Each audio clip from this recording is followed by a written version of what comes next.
اردو غزل کی تدریس، teaching method of Urdu غزل۔ اردو غزل کی تدریس کیسے کی جائے، کس طرح کی جائے، کون سا ایسا طریقہ ہے، میتھڈ ہے جس سے زیادہ اسٹوڈنٹ کو بات سمجھ میں آ جائے، اس کی تفہیم ہو۔ میں سمجھتا ہوں اس کے کئی طریقے ہیں، کئی میتھڈس ہیں۔ میری نظر میں سب سے اہم طریقہ کار، میتھڈ اردو غزل کی تدریس کا وہ یہ ہے کہ لفظ غزل کا لفظ کس زبان سے آیا ہے اور اس کے لغوی و اصطلاحی معنی و مفاہیم کو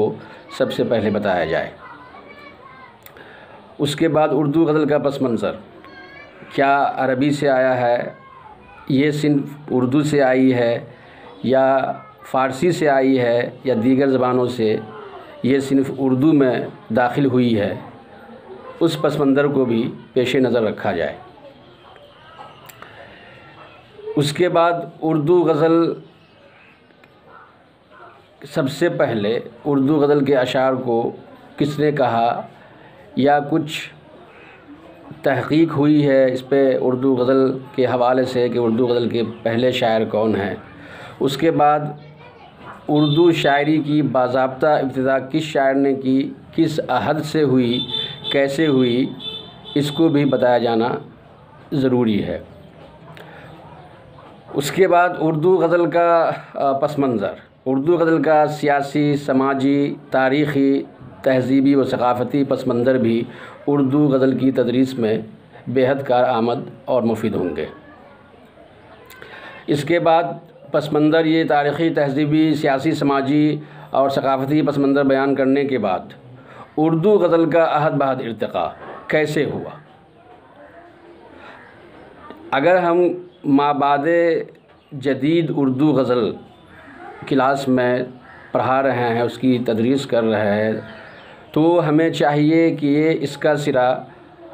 جب سے اردو غزل کا آغاز ہوا ہے وہاں سے ملانا چاہیے اور وہاں سے تدریس کی شروعات کرنی چاہیے، اس کا آغاز ہونا چاہیے۔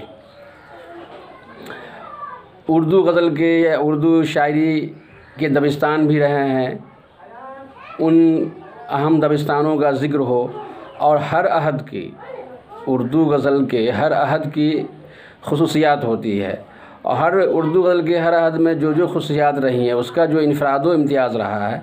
اس کو بھی پیش کیا جانا چاہیے۔ اردو غزل پہ مختلف تحریکات و رجحانات کے جو اثرات رہے ہیں، مختلف تحریکات و رجحانات نے اردو غزل کو کس طرح، کس طور پر، کس حد تک متاثر کیا، اس کا بھی تفصیلی جائزہ دیا جانا چاہیے۔ اس کے بعد جیسے اردو غزل میں ایہام گوئی کی تحریک، رد ایہام گوئی کی تحریک، ترقی پسند علی گڑھ تحریک، نظمیہ اردو نظمیہ تحریک، محمد حسین اور حالی والی تحریک، ترقی پسند تحریک، رومانوی تحریک، حلقہ ارباب ذوق یا پھر جدیدیت، مابعد جدیدیت، ان سارے تحریکات و رجحانات کے